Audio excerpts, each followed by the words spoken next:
I'm Austin Lugo. I'm Andrew Harp. This is With Nothing to Say. Let's talk about Mulholland Drive.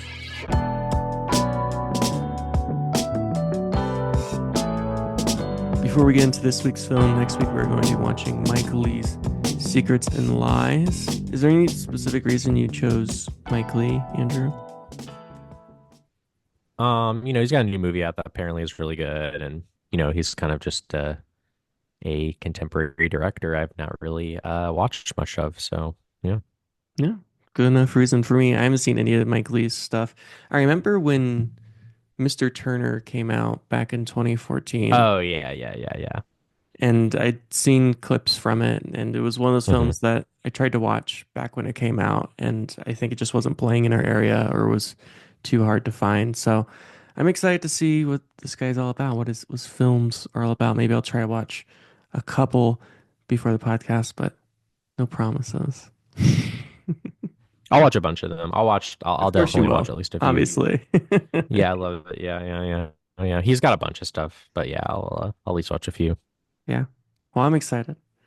This Yeah. week we are celebrating the late and great David Lynch, who just passed away a couple of weeks ago. We The picked last Mulholland Drive. great movie director, probably.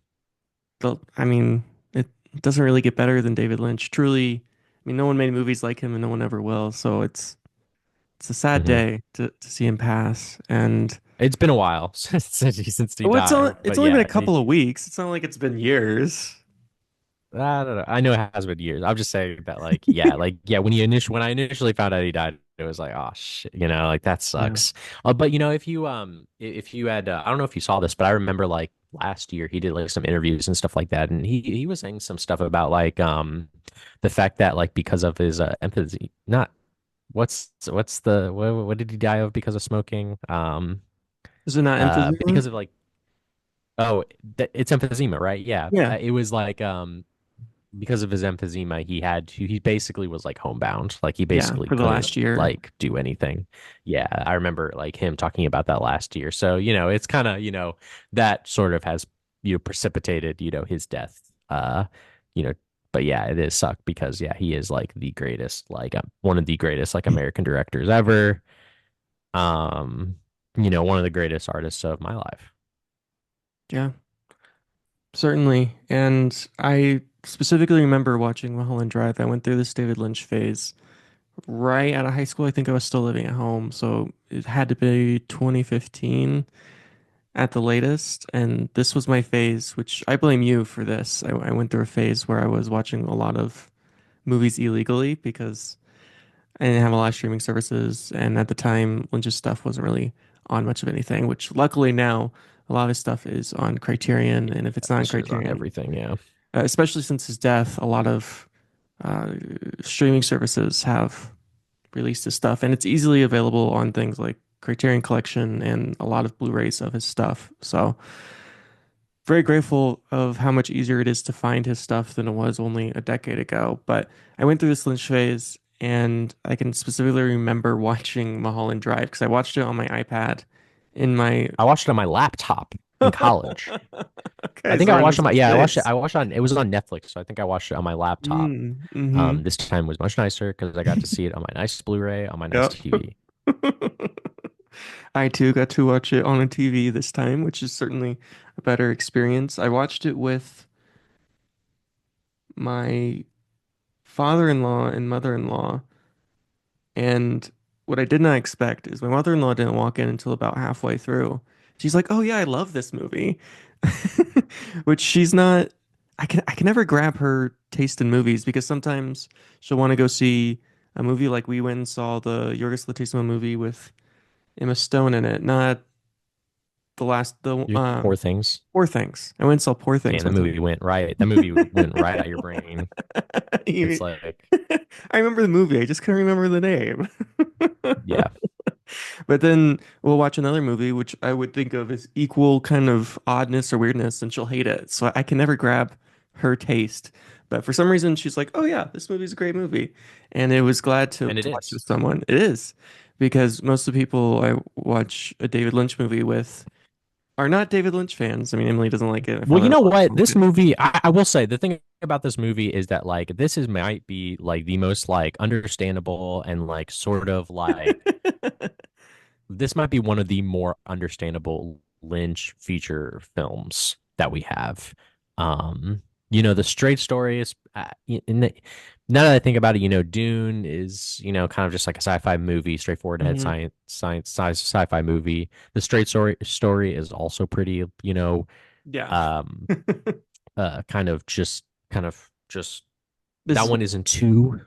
indiscernible. But this one, after seeing it the second time, and it's been years since I've seen it the first time, but after seeing it the second time, I'm just like, oh, I feel like I kind of, have a good like grasp on it. But there's still plenty of mystery in it, right? Like there's still like it's not too straightforward. It's not too, not everything can be explained, which is, I don't think uh a negative, it's a future for a Lynch film. So it still like has those like touches of like mysteriousness and things like that that add to it. But it's not like I don't think like this movie is like too out there. Like I think it's pretty clear. Like I think like there is a pretty clear like thorough line, that anybody can, if you're paying attention, can identify. Yeah, absolutely. I mean, some of this stuff can be really hard to watch and You mean tough. like content wise? I mean, like, well, one terrifying. I think he has a grasp of evil that is just so Of course, yeah. maleficent and just terrifying Yeah. in a way that, I mean, I find myself more terrified watching his work than almost anyone's. I Right. think Any his horror film. Yeah, I oh would yeah. agree. There's just something genuinely Mhm. terrifying about his work. I mean, He's also like he's also like funnier than any like he's so director too. funny. Like his like I was like I think maybe more this watch than the first one. I think I feel like this time around I was like laughing so much, especially I thought like Naomi Watts' performance was like hysterical. Like she was so funny. Like especially like the first half or so of the movie, right? When she like arrives in Los Angeles and Mhm. stuff. Like her performance in that film is so goddamn funny, right? Up until when it isn't. Yeah, and when I was watching this with my father-in-law, he's like, "Well, this is some terrible acting. Like this is right No. out of a soap opera." And I understand what It's totally yeah. right. I understand what he's trying to say. The perspective of, but it's on purpose, right? It's kind of supposed to be Right. It's over totally the top intentional. and intentional. And if you don't realize it, it can come off as a little off-putting. And it's supposed to be, right?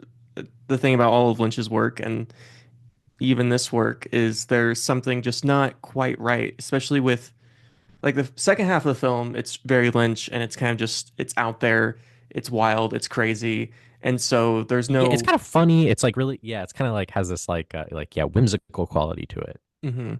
But the first half kind of tricks you, right? It makes you think It does.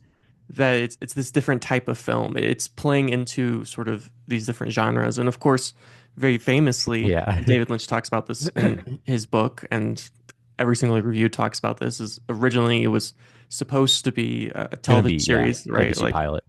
Like Twin Peaks, and so there are a lot Yeah, of. apparently this is in the universe of Twin Peaks, like confirmed by Lynch. It is not the universe of Twin Peaks, or it No, is. it is. It is the universe of Twin Peaks. Yeah. Okay. Have you ever heard I watched an interview of him with Naomi Watts. Have you ever heard him talk about like the ABC executive like watching the No. pilot when he showed it? He talks about like he said that like the executive, he like brought it to ABC and the executive stood up and took phone calls and drank coffee while he basically just like watched it at the corner of his eye. And then he was like, okay, we don't want it. Like he didn't like the executive was like not even like half paying attention. He was like barely paying attention to it, like to the pilot and Yeah. before he declined it. It was just like, okay. Yeah, I'm sure they'd already made that decision before he'd even walked into the room. Like they were never going to make this TV But he series. made Twin Peaks, which was huge. It was hugely successful. But You the know what only I re mean? Like, of course, like yeah. Yeah, but the only reason they made Twin Peaks was because he directed Straight Story. Like that was the deal with ABC is if he I directed understand Straight that, Story, but yeah. he would make Twin Peaks. And Twin Peaks, was it successful when it came out? Like, was it? Yeah, no, it was It like was. hugely successful. It was like a really, really big deal I wonder why they had made the decision that they just weren't going to make. I mean, because the executive's fucking stupid and he didn't get it. So yeah. Well, I will say, like, I mean, I don't know how much it's changed from the pilot to what became the feature film. Obviously, there were some changes made, and some of the through lines you can tell there's some stuff in there that I think the ending is probably more like for the movie, you for know, sure. and then Yeah, maybe more like the second half is more like this show. I agree, because there's definitely some stuff here that it feels like it. There's a lot of room to grow and to Hmm ponder and look at that just never happens just because there's not enough I, time in it.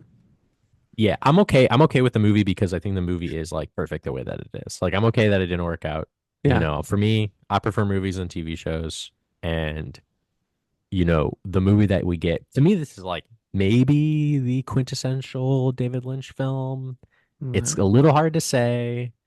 Um, I watched Lost Highway recently for the first time, and Oh, yeah, it's great. that completes my David Lynch feature film Oh, you've adventure. done Like it. I've seen them all now. Yeah, I Yeah. watched them all. Um, and I liked it's after watching Lost Highway and then again rewatching Mulholland Drive. It's like, both those movies they're kind of like different sides of the same coin. So it's kind of hard for me to like put Mulholland above Lost Highway, but I think I will. I think like Mulholland is like the quintessential like Lynch film again. It's just like I don't know, it just kind of has everything that you want. It's I think a little bit more funny than Lost Highway, but Lost Highway has great funny moments too. Um, it's a little bit more Lost Highway is a little bit more evil than Mulholland as well. Like there's Yeah. some like foreboding stuff in that movie, but Mulholland does too. I love like a Lynch film is so good because it's just like no matter where you are, he always adds like this layer of like foreboding evil in the background, especially like with sound and stuff and like Hmm. lighting and the mise en scene or whatever.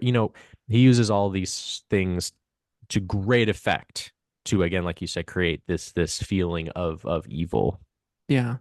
And I think I mean, if you're talking about a through line through any of Lynch's work, of course, dreams obviously play a huge role in his work and Yeah, how he's, how this is he's, about a right. dream. It's a dream within a dream within a dream. It's all dreams and how he utilizes his own dreams to tell his stories and how he's not really interested in explaining his work. And it's, I would argue that trying to dissect his work kind of misses the point. There's supposed to be something sort of dreamlike and doesn't exactly make sense. And it's not really supposed to make sense.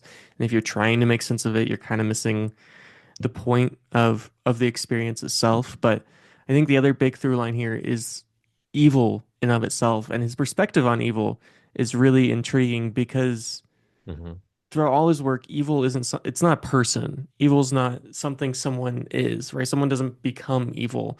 He's he has this very interesting perspective where evil is sort of hmm this thing that exists in the world and Yeah. it kind of consumes a person and it takes over a person almost as if it's this own evil itself as an entity that overtakes someone and there's Yeah, some sort of Blue Velvet is like does this a lot yeah.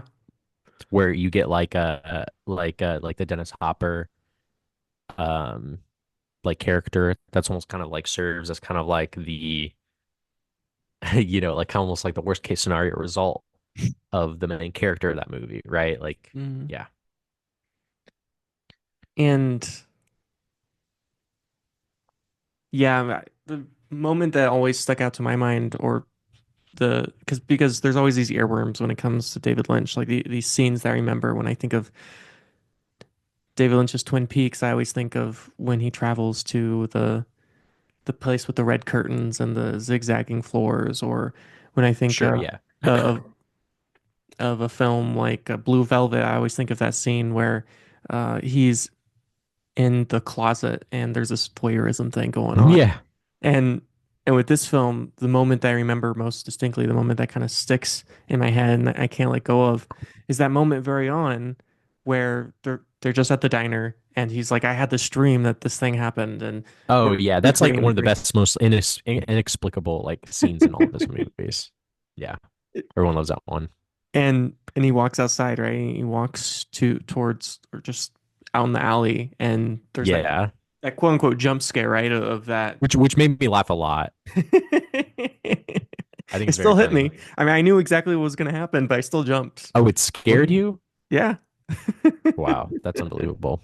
I can't believe that shit. It's like the most famous scene in the movie. That scene also 100%. kind of like sums up the movie a little bit because it's like that's like are there any other scenes in the movie where they explicitly talk about dreams in that way? No, I don't think so. Well, You know what I mean? Like, and I don't yeah. know.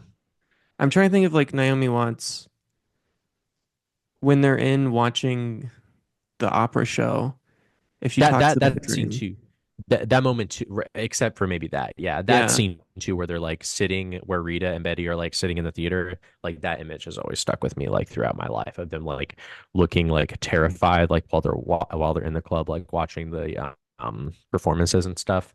That's like Mhm. one of the greatest, just and again, like that Naomi Watts in the movie is just like she's so good in it, man. Like I really like appreciated this time around how good she is in the movie.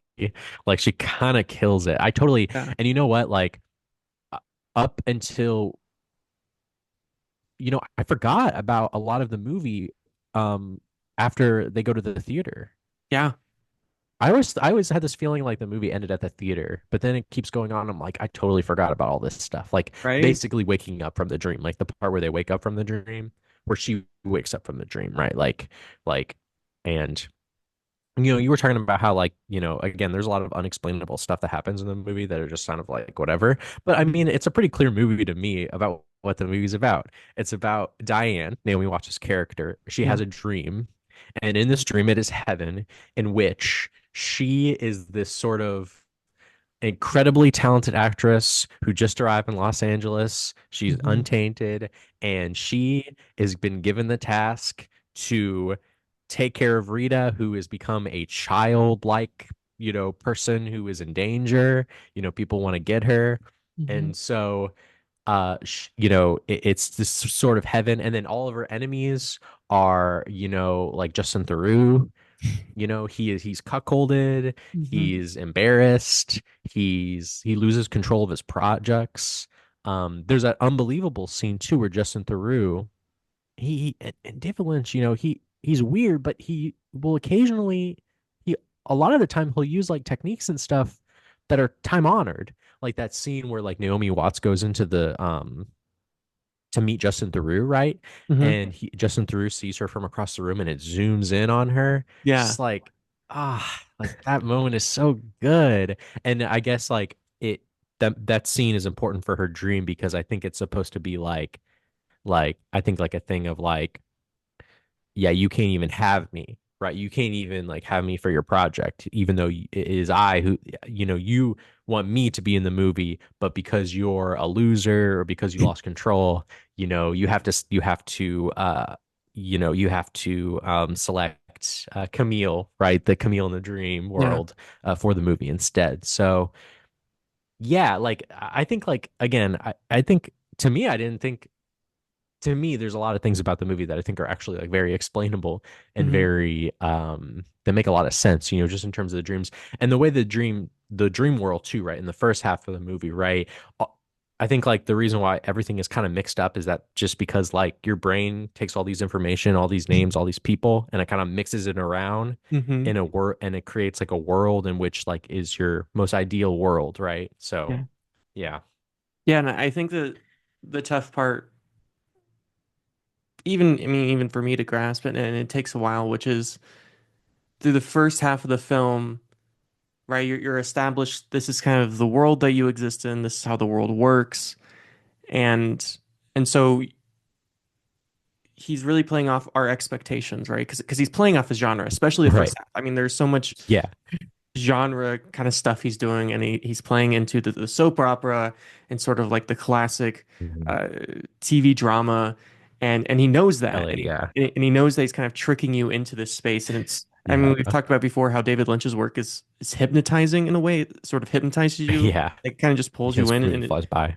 and he knows exactly what he's doing here. So then when you get to the second half of the film, you're so disoriented because all of the things, all of your beliefs, right? Just like when Naomi Watts first comes to Los Angeles and she has all of these beliefs and notions. Now you as the viewer Yeah. have these built in. So then when you see them in this Shitty different dreams. light, right? When she wakes up from Yeah. her dream and sees reality, it's incredibly off-putting and you almost don't want to believe Yeah. it yourself. You're like, no, no, no, this isn't right. I've established these ideas of who these characters are, of who these people are, of how these people Hmm. function in the world, and the twist when that happens, when suddenly like everything's completely I know. flipped, I'm so glad I right? forgot about that. It Yeah.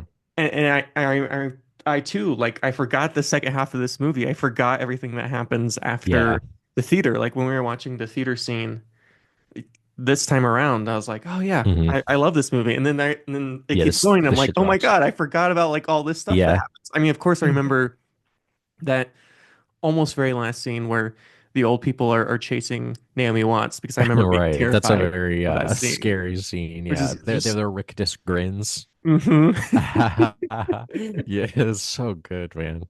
But Oh, I mean, what I love so much, I mean, there's so much to love about this movie, but he's completely willing to just expose the horror and terror and absurdity that is the Hollywood system and just the whole idea of LA. I mean, you think of so many filmmakers when they talk about Los Angeles, Hollywood, there's almost always this sense of grandioseness, this grandness about it, that it's the greatest place on earth and this is where dreams come true.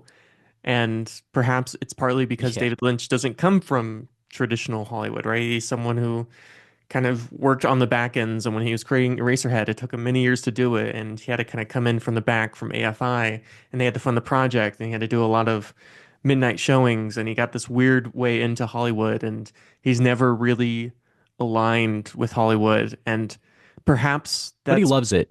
Have you he ever loves it too. That's in what's an weird about it. he loves it. Yeah, yeah. He have you ever seen the video of him talking about It's a Wonderful Life? No. He like loves it and he like cries about it. He like loves it more than anything. Lynch has like a veneration, and Ann Miller, she plays like Coco. She's like an old style like Hollywood Yeah. actor. Like she's like if you like she's been in a bunch of old movies and stuff Hmm. like that. Like Lynch has this like sort of like veneration for like old Hollywood type shit. You know, and it's clear like that's clear in the movie. 100%. Um, it's just that he just also recognizes that that is also a bit of an illusion. Yeah. Yeah. And that's, I think that's what makes this food movie so terrifying is, our dreams, our aspirations are something we can't kind of grab and hold and they trick us and elude us and we get trapped in our own dreams and we can't escape them. Right. I go back to Twin Peaks again. My favorite, I think my quintessential David Lynch, particularly Twin Peaks The Return.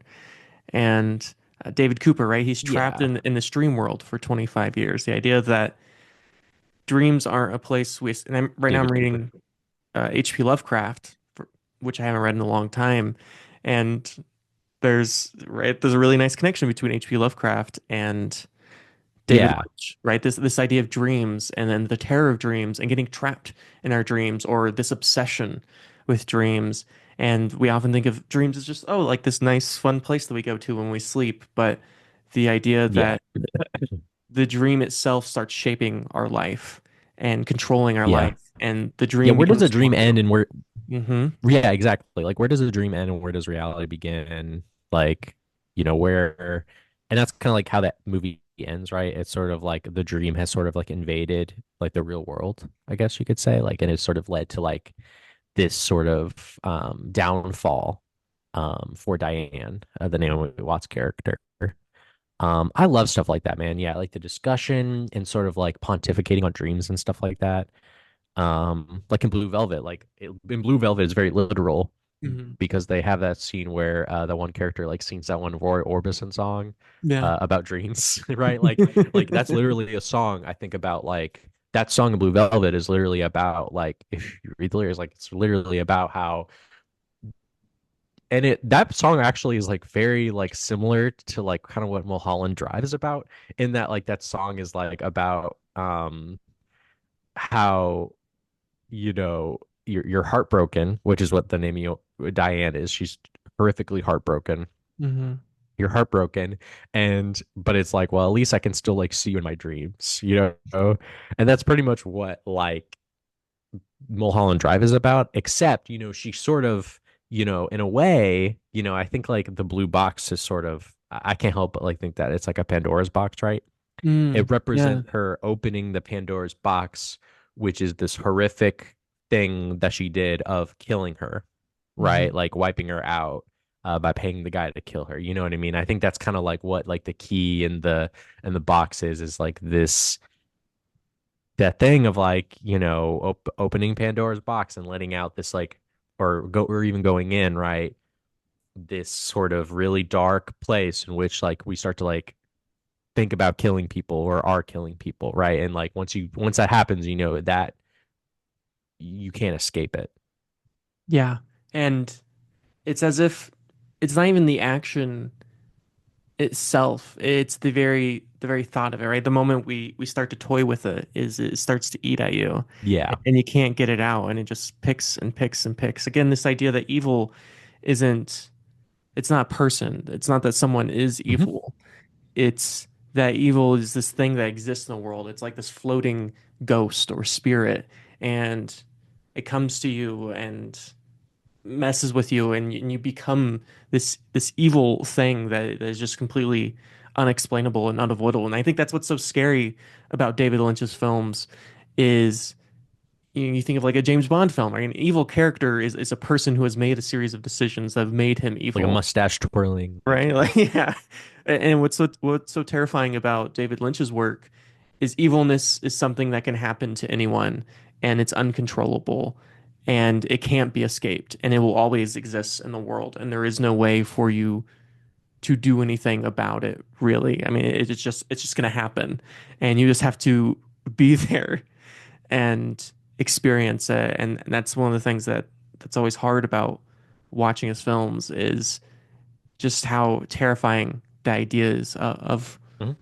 what evil is and this inescapability of it and this feeling of being trapped. Again, go back to the idea of being hypnotized in his work and just a lack of control in his films. Like I feel like I'm falling Yeah. constantly, right? It's kind of that feeling when you're about to go to Right. sleep and you feel like you're about to fall, right? That Yeah. instinctual feeling. That's how I describe all of his work is you're constantly in that state of you're about to fall, but you Hmm. you know you're safe, right? You know it's a movie, and David Lynch makes you very aware that it is a movie, that it's not real, that this isn't reality, and yet there's just something about it that just doesn't feel right, and then just something like it just doesn't click. Like there's always something just a little bit off, and it eats at you, right? Just bit by bit throughout the Hmm. film.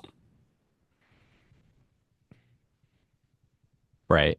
And again, that's hard to do. I don't know, it's like there's no one else that can really like do that. That can really like create that atmosphere. You know what I mean? I mean, there's very few people, even whether they, especially contemporary, but even a little bit older, Hmm. it's hard to, when it comes to atmosphere, it's really hard to, find anyone that's as, and again, I just love that Lynch, like he's willing to like make these like really inexplicable like scenes and stuff and just put them in the movie, Yeah.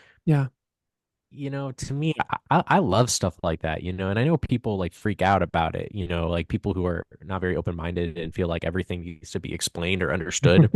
They freak out about him because they feel like it's just like being like silly or stupid or whatever. But to me, again, like when you watch a David Lynch film, I know some people might not feel the same way, but when I watch it, it makes like perfect sense. Mm, Mulholland Drive makes perfect sense. mm, And Mulholland Drive too has like a really beautiful silky flow to it. It just like it glides so nicely from scene to scene, and every scene always has something like really interesting or funny or profound going on. And as long as you can do that from scene to scene, then the scene isn't the scene, the sequence, whatever you want to call it, yeah. wasn't useless. Because if it had an impact on you in some way, whether you thought it was like funny or silly or scary or profound, then I don't know how you can say that it was like useless or bad or anything like that. If it, you know, and of course, with the movie, as time goes on, these scenes, these effects, they pile onto each other. So yeah, And I think that's I'm gonna use my family's example of the average viewer because they have I mean I love them, but their tastes are very they'll watch a couple of movies a year, right? They're not people who love cinema. They're not cinephiles. They're not people who watch a lot of movies or old movies. They'll just they're watch your normal people, like they're instead your of like people who feel the need to watch like a million movies exactly every right. year. They're not freaks like us. They're your Yeah, they're not average freaks. good Yeah, American. And I think the thing that they really struggled with when they watched this film with me, and they knew of David Lynch, they were aware of David Lynch. They're kind of aware of his kind of weirdness. Emily, of course, had seen Twin Peaks before, which I would argue Twin Peaks is probably like his most accessible work because there is I this guess. Yeah, yeah, it's got like that network television-y thing. I think when you first started, yeah. what would be more accessible than Twin Peaks? I mean maybe No, Mulholland Dune, I Drive guess. is the most accessible I movie. don't think No, no, no, I don't think Mulholland Drive. so. I don't think Then what Mulholland Drive is? is that accessible.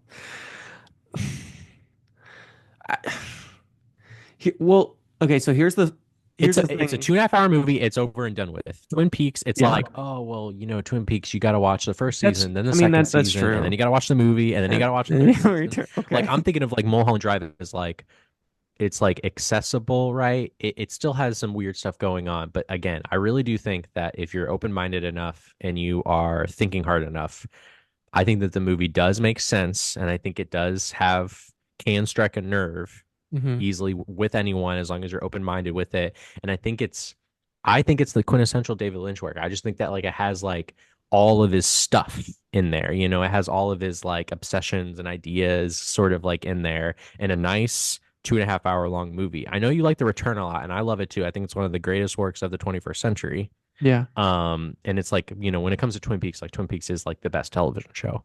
100%. But The Return, I mean, it is like several hours long. You know what I mean? Yeah. Like, I'm just thinking about like in terms of like the amount, the amount of return that you get Mm, considering the amount of time I spent on see. it. Like Mulholland Yeah. Drive is definitely the quintessential sort of and most accessible, I think. I mean, Eraserhead, it's not that accessible. It's black, people, Elephant Yeah. Man, Straight Story, those movies are pretty accessible. That's true. Like I guess Hmm. like those are the most like quote unquote normal David Lynch movies, but and they're great. But in that way, you're not really like getting like a really good taste of like what Lynch's movies are like all about. So yeah. Yeah.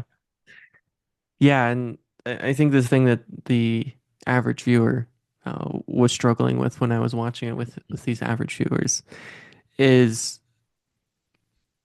they they're very used to this very specific ideas which we have been taught in film, which is every scene is bringing you to this endpoint, right? They're at the beginning of the movie they say this is where we're going, and Mhm. the movie is scene by scene taking you to that endpoint.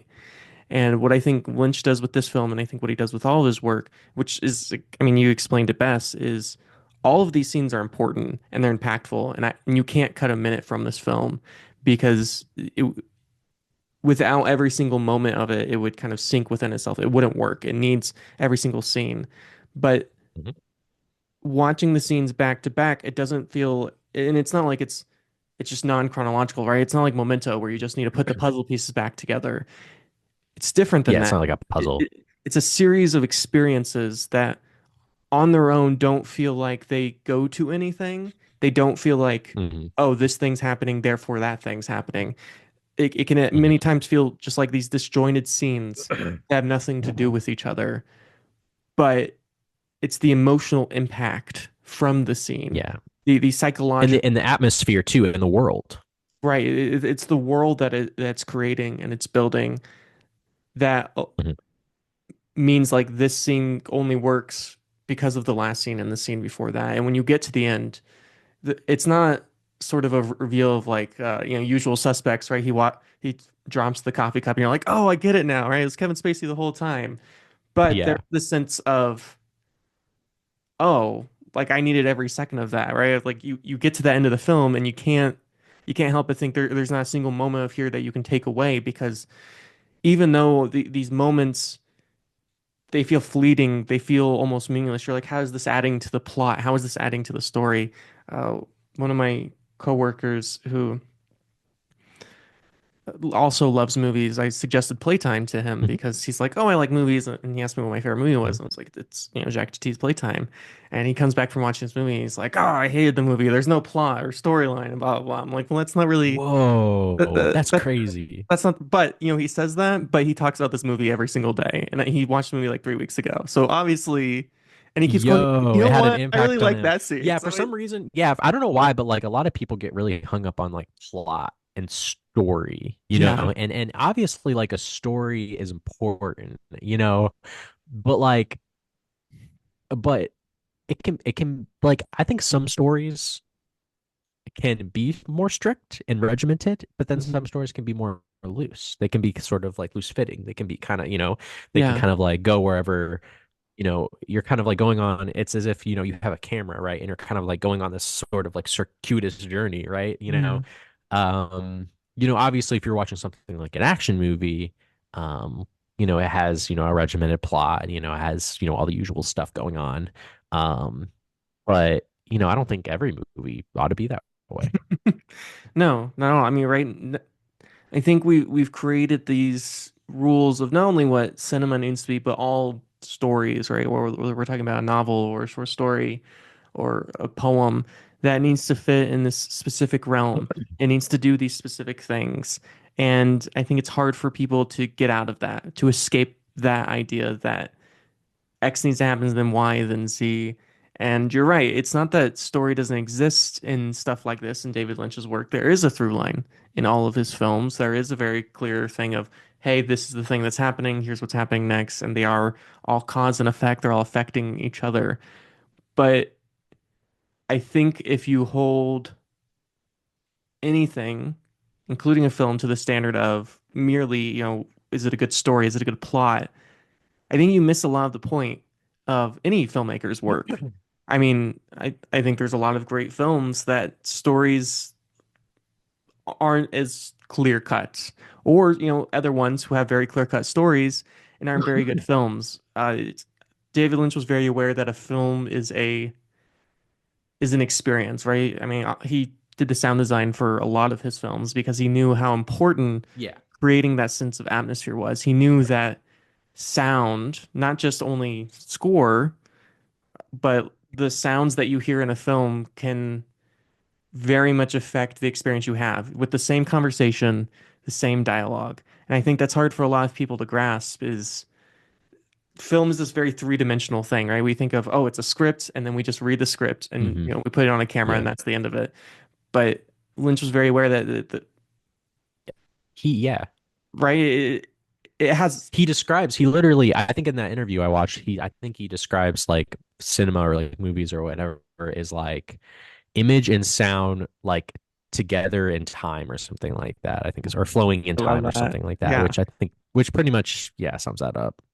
Yeah, and time is something that he's very interested in, and the way he plays with time, even in this film or in any of his other work, it's like it's an experience. It's hypnotizing you. It's pulling you in, and every second just it feels weird and it feels off, and you just got to be there for it. You just got to embrace that and love that. And I think if you come into this film with expectations, and maybe that was part of the problem of my family is they knew of David Lynch, so they're thinking like kind of like weird in the sense of, oh, something a little kooky happens. But I don't know. I think it's inaccurate to describe David Lynch's work as weird. I mean, I mean, yeah, it just has like a little bit like it's just a little surrealistic. Is it, like it pretty much what it is. yeah, Like it's like like that's it's got surrealism to it, but it's more like this feels more true or honest yeah, it's art. Yeah, yeah, exactly. Yeah, than it's coming from a beautiful, true place, right? Even though things feel off and weird, I guess to Mhm. use that word, right? Like it's coming from like an amazing kind of like creative mind that feels, like you said, more true than even reality sometimes. Yeah. Um, Yeah, yeah, no, yeah, I mean, but even like, even again, even with Mulholland Drive, and I'm still, I will defend this movie as the quintessential David Lynch film, like the one that everyone should really watch if they want to get into him. Is that like it, I mean, it has like emotional like resonance that I think anyone can like understand, like this aspect of like heartbreak, right? Like this Mm. aspect of like disappointment, heartbreak, like suicide, like depression, like these like there's still like these like very like real like human emotions and things like going on in the movie, right? Or like revenge, right? Anyone, like Yeah. revenge is a thing that's always in movies, right? Like it's like in every other movie you see, like it's like a thing about revenge. So I mean, like again, like I think that's why the movie's so good, is that like it still has like this strong thing. And I think too, like David Lynch in that interview with Naomi Watts, they were talking about like the love scenes in the movie or whatever like that. And Mhm. David Lynch was just like, yeah, that was beautiful. It's all about love, you know? It's all you know what I mean? Like his movies are like all about love, you know, like Mulholland Drive is all about love. Like all of these movies, all everything that he does is about love, which you know, again, that's a thing that anyone can understand, relate to, and it's like in every other movie ever made. You know, he's not. It's not like his movies are like they're just they have like the components that make up a lot of other movies that have the which lead to their resonance, right? For us to feel like seen or impacted. It's just that he's approaching it in a way that I think sort of is transcending you know, what a movie ought to look like, ought to sound like. Yeah. Yeah, and I think it's, I think I'm gonna talk about Room to Dream again, which is a great biography of David Lynch, particularly the audiobook, because you do get to hear him just like go off on these crazy rants. Yeah. And I think about when they're talking about Twin Peaks, and because it's a TV show, they bring on a lot of different directors, some great directors, some not so great directors. And they had this problem where directors would come in and be like, "Oh yeah, like this shot, it's very Lynchian, right? It's creating this weird effect that I really like, this kaleidoscopic effect, very Lynchian effect." And I think that entirely misses what Lynch is doing, because I don't think Lynch is ever in any of his films is ever trying to be weird, right? He's not ever trying to be out there or, just challenging the status quo. I think that kind of misses Right. the point of Lynch entirely. I think there's this legitimate sense of truth and honesty in his work, and a sense of just him just doing his thing. And he's like, this is where the story needs to go. This is the thing that needs to happen. And I think where a lot of Lynch-like films, like people who try to imitate Lynch, it's not that there aren't other Yeah. filmmakers that are making work similar to the work he makes. There are other filmmakers who are doing it and doing it well. It's that when you are attempting to make a film Lynch-like because it's Lynch-like, you miss the point entirely. Like the genre of Lynch, it merely exists because these are the ideas in his head. It's not that he's trying to make something Mhm. like he's not trying to make something dense, right? It's that he has these dreams and he has these visions and he just releases them into the world. And when you try to copy that, right? When and instead of sticking to your honesty, your truth, and just celebrating like the way you see the world, when you try to like, oh, I'm gonna be weird, I'm gonna be different, Mhm. you miss the point entirely, and then like your film doesn't feel right and it Yeah. doesn't work. And I think that's where a lot of filmmakers struggle when they try to get that Lynch effect in their films. I work with Yeah, this. I can't even like really think of anything else that's like Lynchian. You know what I mean? Like Mm, people like to use that word. I don't even like yeah. really know like what other filmmaker would even be comparable to like Lynch. It's sometimes like you know it occasionally happens, but I just you know I I don't know. But yeah, he's just that unique. You know, again, what you're saying is that David Lynch, he's just acting on his creative impulses. That's all he's Exactly. doing. You know, like he's not doing anything that, you know, that's all he's doing. You know what I mean? He's not really like, I don't think he's like consciously thinking like you said, like, oh, this is weird. He's Mhm. just acting on his creative ideas and impulses. That's it. And if you do that, then you'll have the same effect. Yeah. No, completely. And one of the things that I really respected about David Lynch was people, as always, they want to explain their movie because everyone needs an explanation. They need to Right. know, well, what does this mean? What does that mean? And just throughout his entire career, just his refusal to explain what his movies are about or try to explain it to you. Because frankly, I don't think that's the job of the artist. I think if you seek an artist for that, or if an artist is doing it, there's something seriously wrong with that piece of art. Because frankly, everything the artist has to say is in the art. And the fact is, if it's not in the art, then the artist has failed. And that's something that I learned, while not while I was in film school, and while I was getting my bachelor's degree in English, was you do not, when you're going to read a short story to the class, right? When you're going to share this piece of art, because that's mostly what you did in undergrad, is you wrote short stories and you read them with the class. You couldn't have a preface. Like it was a rule that you're not allowed to have a preface, and they call this a gag rule in undergrad. I know some schools are kind of moving away from it, but I think it's a very powerful thing, which is as an author, when you share your work with the class, you're not allowed to respond, right? People will say like, "Oh, I don't understand this thing," because that's typically how you respond to a piece of art when it's still being shaped, right? You talk about the things you don't understand, the things that don't make sense to you. And I know some schools they don't have a gag rule anymore, and so they allow the author to respond and say like, "Oh, well, like this actually means this, and that means that." And I think that misses the point. Like, and David Lynch knows that. He knows that my work, right, my art, that is the It just explanation, speaks for itself. right? Yeah. It speaks for itself. And any great piece of art does that. If you have to explain your art, you're not a great artist, and your art has failed, because. And I think a lot of viewers and people who consume art don't want to do this, because they don't want to recognize Mhm. that art is a two-way road. It's not just that someone makes something and you just consume it into your brain. A great piece of art you have to interact with, right? You yourself have to respond to the piece and create your own ideas of what it is. And that's challenging. That's not easy, but it's not supposed to be.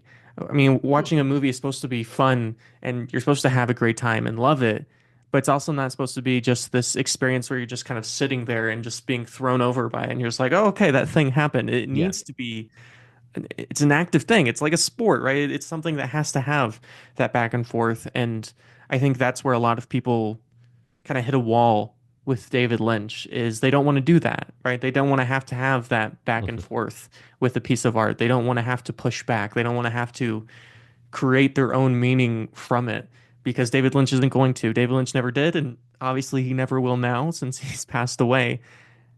And that's Yeah. beautiful. I think more artists should abide by that, which is just the refusal to be like, Yeah. here, giving them a nice explanation, right? Putting in a little package and saying, here you go. Like it's too fucking easy. Uh, you need to let the art just be the art and be able to walk away from it and be like, that's what it is. I'll talk about how I made the movie and how much I love the movie, but the art itself, I'm not going to explain, and it should never be explained. And Yeah. I think if you're out there, right, you're watching a movie and you go onto Wikipedia and you try to look for explanations, right? You go into these different websites and try to be like, oh, well, what does this mean? Yeah. What does that mean? It's like it doesn't matter, right? The only thing that matters is what do you think it means? What is the experience that you're having while watching this? And that's what makes movies so magical, is it's such a personal experience. It's something that no one else can have. And I think that's what makes Lynch so specific in himself, and why there really is no one like Lynch. Like no one's ever made, I mean, there's themes and ideas that have gone through other filmmakers and directors, but the reason there's only one Lynch is because he forces you to say, here's my work, here's the art that I create. Now you have to figure it out. I'm not going to give you anything else, and that's tough. That's hard. That's not easy to do. But I don't think the experience of watching a movie should just be this sit back and just kind of be their experience. I think it's something you have to interact with any good piece of film. And that doesn't mean like it needs to be like a tough film. Like I think Die Hard's a great movie, but I think it also needs to be interacted with just like a Lynch movie does, or any other film. They deserve to be interacted with. They deserve a call and response. I think if you're just being consumed by a movie, you've kind of you lost it. You kind of missed the point entirely.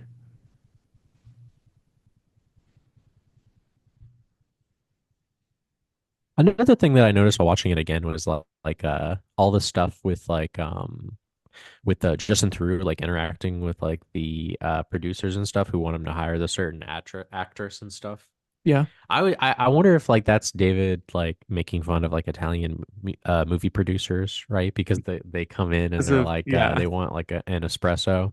Because I believe he had some interactions with like Italian movie producers when he was making Hmm. Dune. Yep. So I wonder if he's like trying to like comment on that. I thought about that while I was watching that. I was like, he's like making fun. Is he making fun of Italian movie producers, right?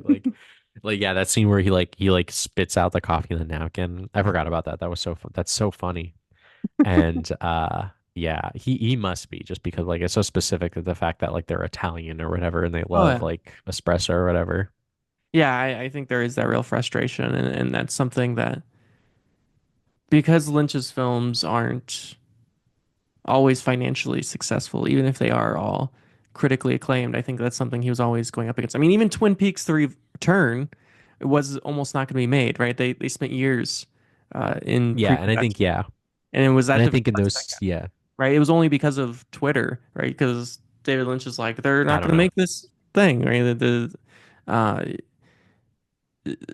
it's very, and Lynch was very frustrated by this, and I can understand someone, right, who has such an Yeah, amazing if you watch like career. have you ever seen like behind the scenes footage of him working on the return? He gets No. like so pissed off. You've never seen any of that footage, like any Uh-uh. behind the scenes footage? God, he gets like so pissed off and angry at like producers and stuff. Like there's one where he's like at a table like with a meeting with producers and they tell him like he has to like finish a scene in like a certain amount of time Oh, that's I've like seen not long this. enough Yeah. for him. And yeah, he like takes out a cigarette like right after they say that, and then he like explodes. He's just like, "There's not enough time to like dream or what." It's like, Yeah. like he like needs more time, right? And yeah, and I think too, like I think like the Justin Theroux part in it, like in the dream world, right, where he has to pick like the certain actress. I feel like that's him like maybe imparting some of his own like Mhm. experience as a director, having to deal with producers who David Lynch probably feels like, this movie is in my control, right? This is my Yeah. movie. And then you have these producers come in who just inexplicably, just like for not really any good reason, are like, no, you will hire this actor, even though you don't want her. You will hire this actor, even though for Lynch, it's like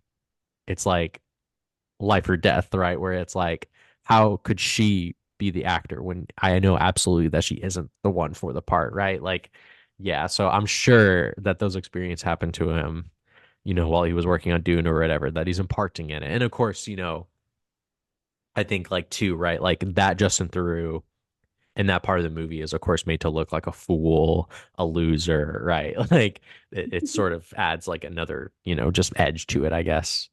I like when he pours the paint on the jewelry. That's very inexplicable. Yeah. You know what I mean? Like he's just like, well, he's just gonna pour the paint on the jewelry. Like there's something kind of like silly about that. Um, yeah, I know the cowboy too. Like the cowboy is very interesting. Like that's another thing that I don't think I kind of forgot about that part about the cowboy. Who by the way, the cowboy is played by like a producer that like Lynch worked with. Like he's not an actor. And he said like he was really bad at memorizing lines. Awesome. Yeah, I mean it's something I see with a lot of local filmmakers here in Reno is the back and forth of, I want to make it in Hollywood. I want to be a big name producer, director, actor. But then on the other hand, I want to be true to myself. I want to be true to my art. And how do you balance those things? Can you balance those things? Are you willing to give up one thing for the other? And I don't know. I mean, there's not a good solution there because you can say, oh, well, I'm going to give up, right, my morals or ethics or not even necessarily that, but like I'm willing to do, you know, what a producer tells me because I want to make a big budget film.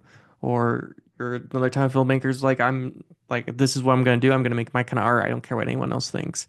And I respect both. I don't think there's necessarily anything wrong with wanting to be a big Hollywood filmmaker and doing the things they have to do to become a big Hollywood filmmaker. If that means sort of appeasing the higher ups, I think the art's going to suffer because of that.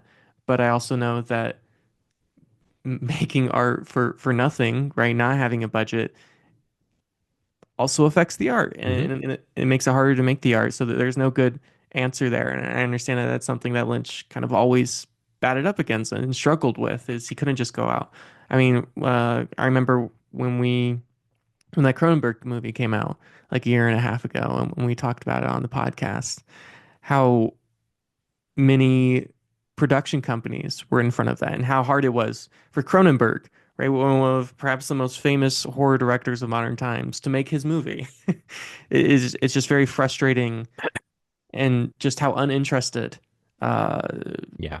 the higher ups, the executives are in anything other than money. And this sort of move from quality to quantity. You know, if we just produce 1,000 movies, maybe one of them will be successful. It's a very frustrating trend that I've been seeing for the last several years because it's so much cheaper to make a movie now than it was 20 years ago. I mean, shooting on film is just so easy and anyone can do it and you don't need lighting, you don't need uh, high quality actors, you don't really need any of the things that were sort of necessary in the past, which on the one end, of course, it democratizes film and it gives everyone the opportunity to make movies. And there's a lot of people who wouldn't have had the opportunity, so now have the opportunity. And I think that's wonderful.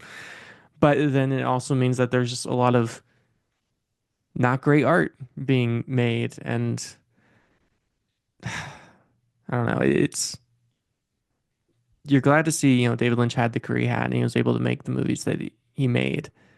But you wish people like David Lynch and David Lynch himself were just given the opportunity of, we know you're a great artist.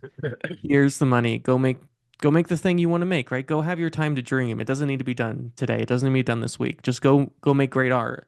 And we'll figure everything else out later. But I know that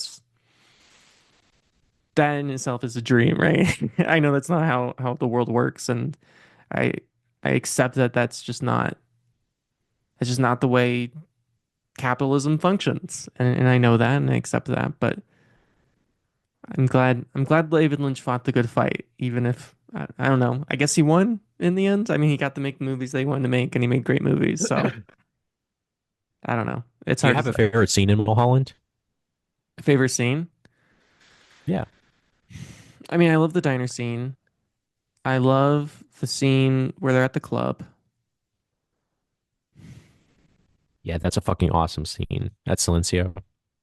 But the scene that, like, when you asked that question, the first scene that came to my mind is the scene where they find the dead body, or they find her, or whatever it is, Yeah, that's a great right? scene too. I forgot about that one too. Like, it's so Oh yeah. gross and disgusting. It reminds me of Oh, it that. gets so. You remember that scene in Seven where they find the guy who's been Yeah, like locked in his bed?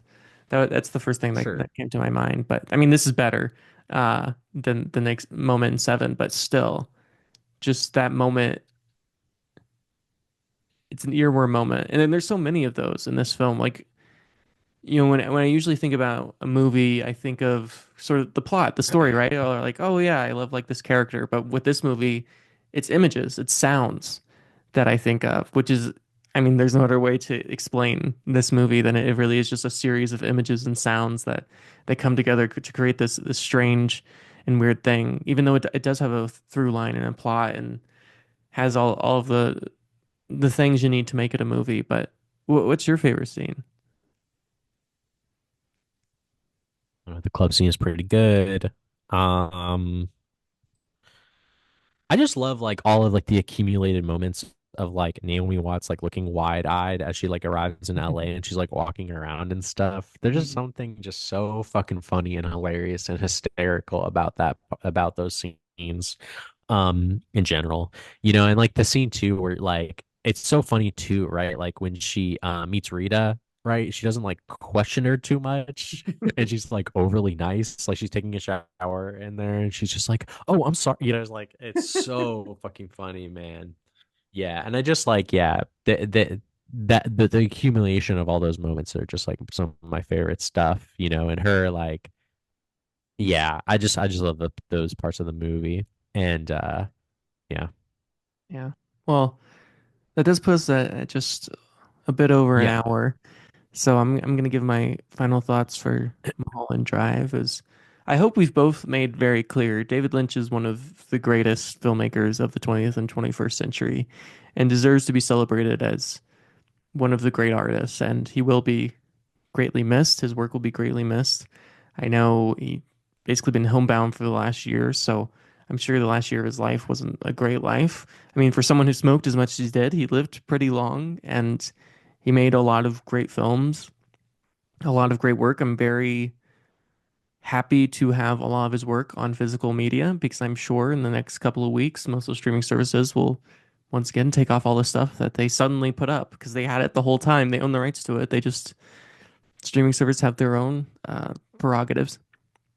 So I'm very grateful to have the physical media and to be able to watch his stuff and to experience the Lynch experience whenever I want to because I mean, there is no filmmaker like David Lynch. I think that's what makes him so special is just how much himself he is and how willing he was to just have his own voice and to be in his own voice and to live in his own voice, even if that meant that it was much harder for him to get the movies he wanted to get made, but they still got made, and that is a very impressive feat, and it should be celebrated and loved. And I don't think Mulholland Drive is my favorite David Lynch. I mean, think if we're just going movies, right?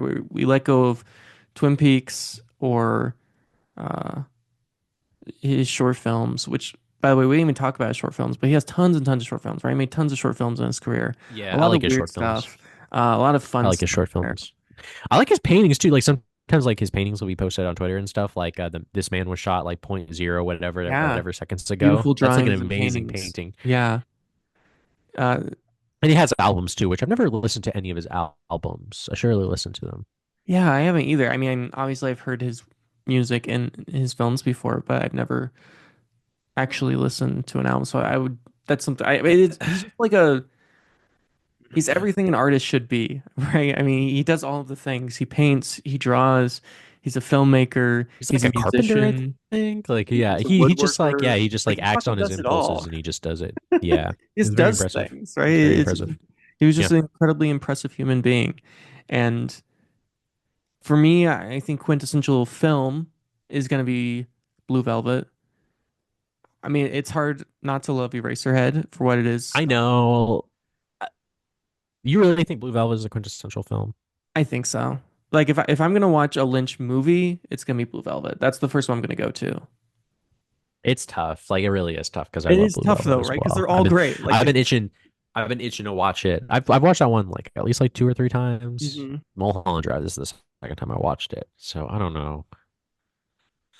Yeah, I don't know. But all that's to say that David Lynch can do no wrong. All his work is incredible, and so Yeah, even just watch them Dune, all. Yeah. which I I like know Wild at Heart. Have you seen Wild at Heart? Wild at Heart's the only one I haven't seen. I've seen all of his other features. Really? No, Have you seen The Straight Story? Wild at Heart and Stray Story. That's the other one I haven't seen. Okay. Both of those are good. Wild at Heart might be his weakest feature. Yeah. Outside of Dune, but I like it a lot still. Good Nicolas Cage performance, good Laura Dern performance. Um, I don't remember like a ton about it, even though I watched it not too long ago. Oh, there's some pretty great stuff in it. Like Willem Dafoe is in it, he's really good. He's scary in it. But The Straight Story is really good too. I like that movie a lot. That movie obviously is it's a Disney production, so obviously there's Right. not like really any sex or violence or in it. But it made me cry a lot. And it has like amazing music too. It has like some of the best Badalamenti music. Yeah. Wow. So, I mean, David Lynch as a person, as an artist, 10 out of 10. This movie, I don't know, 9.5, I guess is what we'll give it. I'm just gonna give it a 10. Like just Yeah. it's just like the best. And I don't know, I can't help but feel like it's just kind of funny, that the movie like came out in like 2001. Like I can't help but feel that way just because like there is something kind of like I feel like this movie is sort of like precipitating like the 21st century. It Mm, just kind of like yeah. it's like this is what the world's gonna be like. Like the world's gonna be so awful and it's gonna break our hearts so badly that we'll have to create our mind palaces, our mind castle heavens, in order to even like remotely deal with it. Until it just kind of crashes down, right, and leads to our demise. Um, I just love everything about it, man. It's just like funny, has great performances. It is scary. And and again, I just think it's like not. I think it's understandable. I don't. I think it's pretty clear. There are a lot of things that are to me, very clear and elusive and it's a very lucid movie. So yeah, I mean, I'm gonna give it a 10 out of 10. I wouldn't change anything about it. Uh, which to me is a perfect movie, right? Like nothing I would change about it. Um, we forgot to mention that the movie is shot by Peter Deming, who also shot Lost Highway. That's why I can't help but feel like I kind of have to lump this movie a little bit with Lost Highway, right? Because Mm, they're very different movies, but they're shot very similarly because, of course, yeah. they're both shot by Peter Deming, and he does like a very good job at shooting both of these movies. They look amazing, and the way that he's able to shoot like rooms and shadows and light and stuff is like kind of phenomenal. Hmm. Um, but I think I like Mulholland still a little bit more than Lost Highway, so I'm going 10 out of 10 on it. Yeah. Yeah, I think the only reason I'm not giving it a true 10 out of 10 is because it's not my favorite David Lynch, but I don't know if that's even a fair reason not to. I mean, a director can have more than one 10 out of 10. I have other directors that have more than one 10 out of 10. So I don't know. Hard to say, but Yeah, definitely, I mean, just incredible. Just so happy to be in the world of David Lynch again. And I mean, I know I watched Twin Peaks last maybe a year and a half ago, but I'm getting an itch to watch it again. I think it's, I can't, I don't know why. I know I've watched this series multiple times, and typically like TV shows, especially TV shows, even more movies. I mean, I don't watch a lot of movies more than once. I have a couple, man, my Blu-rays that I'll watch more than once, but Twin Peaks, every time it just gets to me. Like I just get an itch to watch it. I just love it so much. There's just no TV show or really almost any media experience that I love more than the experience of Twin Peaks. I think it's one of the greatest things to have ever existed. And so just to be with David Lynch for a little while and to exist in the world that apparently is part of the same universe as Twin Peaks, which I love that. I would love to see well, I guess it's not going to happen now, but a crossover between Twin Peaks and Mulholland Drive. So I had a great time, and I love it. And yeah, just thank you all for listening, everyone. You can find everything I yeah. do at Austin Lugo. I'm on Letterboxd at Retro Andrew, R-A-T-R-0 Andrew. You can find this podcast wherever your podcasts. You can also find us on Instagram, TikTok, and YouTube at With Nothing to Say. Thank you all for listening. Thanks again.